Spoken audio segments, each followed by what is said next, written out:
doormat na colorful na doormat. So,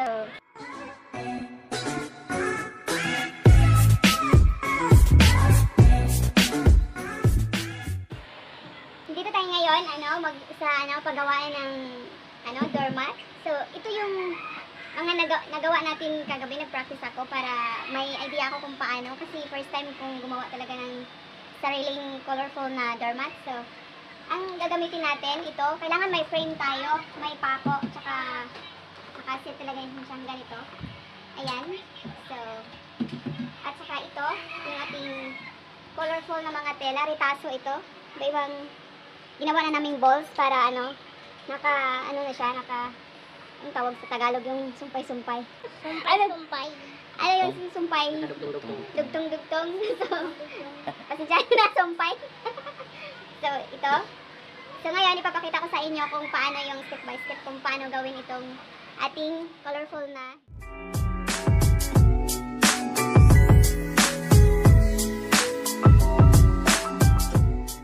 Na natin gagawin, dito natin sasabit.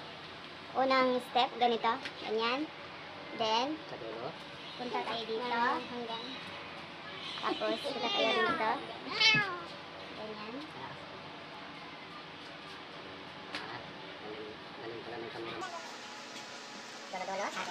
Ayan. Kailangan hindi siya pasunod. Kailangan, from dito. Tapos, may isa na hindi natin kanina. Dito muna tayo. Parang alternate lang siya. Kagabi, tumingin lang ako kung paano. Then, ngayon, ako na yung gagawa. Ito yung first na,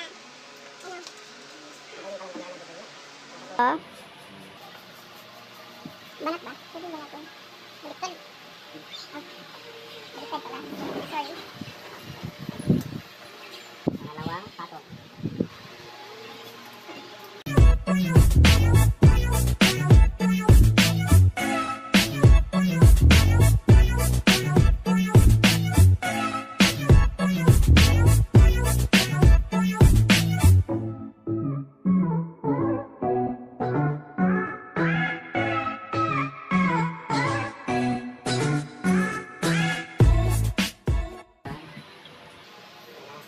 Taga-assist dahil hindi marunong.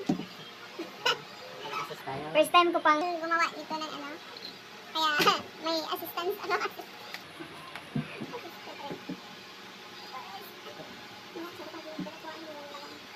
Tapos paano yung bebe? Nakalimutan ko lang. Dito naman umpisa. Saan mo naman yun?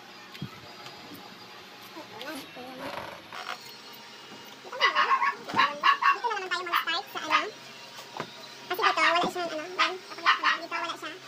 So, dito tayo mag-umpisa.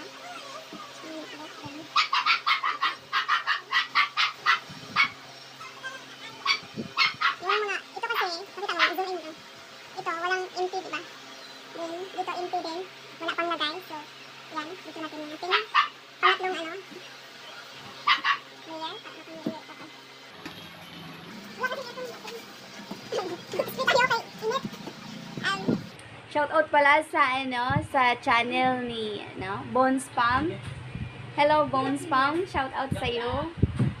I-subscribe lang natin si Bones Pam kasi bago pa siya, baby pa yung bahay niya. Tsaka si Machu Put PH, yung channel niya, pamangkin ko, bagong nag-uumpisa pa din siya sa sa channel niya. Shoutout sa iyo Machu Put PH. Umpisa yung second step natin. Then, pupunta siya dito sa Then, mag-i-end siya dito sa dulo, dito banda. Dito siya mag-i-end. Kailangan, pag lagay mo dito from start, kailangan meron siyang pagitan na isa. Parang alternate siya. Then, ngayon, yung ating third step, dito siya nag-uumpisa at dito siya matatapos. Kailangan i-alternate mo lang. Then, ngayon, dito na naman tayo mag-umpisa sa baba. Baba tayo, then punta tayo dito sa taas. Yung empty dito, lalagyan natin para ito yung last natin lagay. Bali pang-apat na na siya. Pang-apat.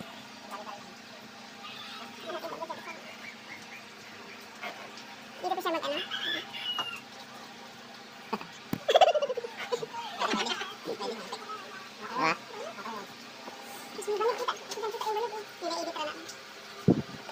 Good dyan kay Pinas Australia.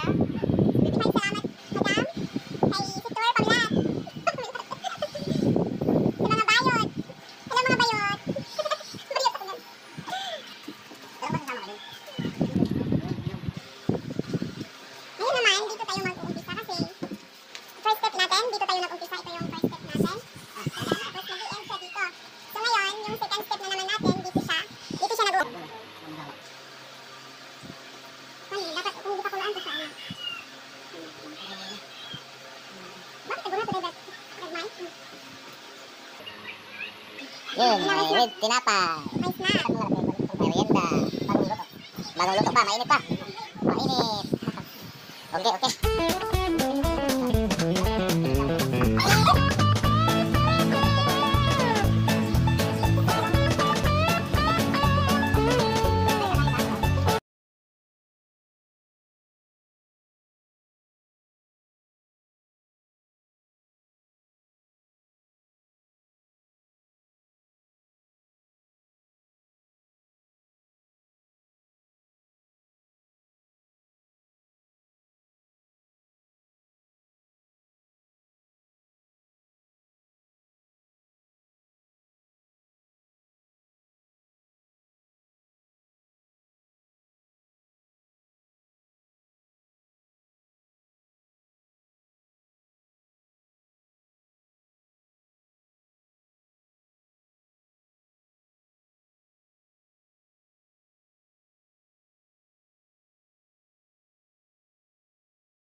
Ito na ang ating listahan. Ito na.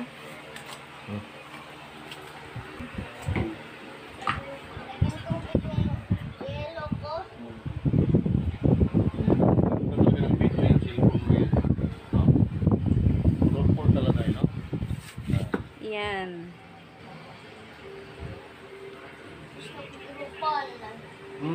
Model.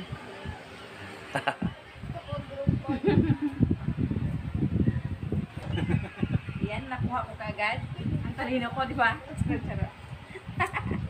Ang talinong bobo ko, di ba? Oh. Ito, yung kagabi. So, ayan. At ito naman, papakita natin. Mga finish product. Ay, bakit meron ito? Ito yung gawa natin. Kita natin. Marami. Pag gusto nyong umorder, huwag kayong mahiya. Pwede na. More than- Pumuntak lang kayo, mag-message lang kayo sa akin. Ayan. Ito yung ating Mga finish product. ito yung ating Mga finish product. ayan. Finished product po natin. No? Ito. Ayan. 10 nito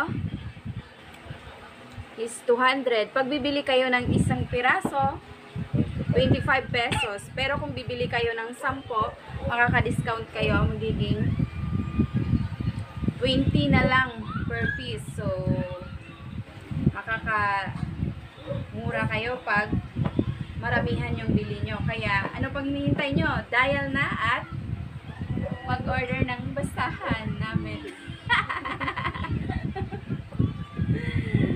Okay. Salamat!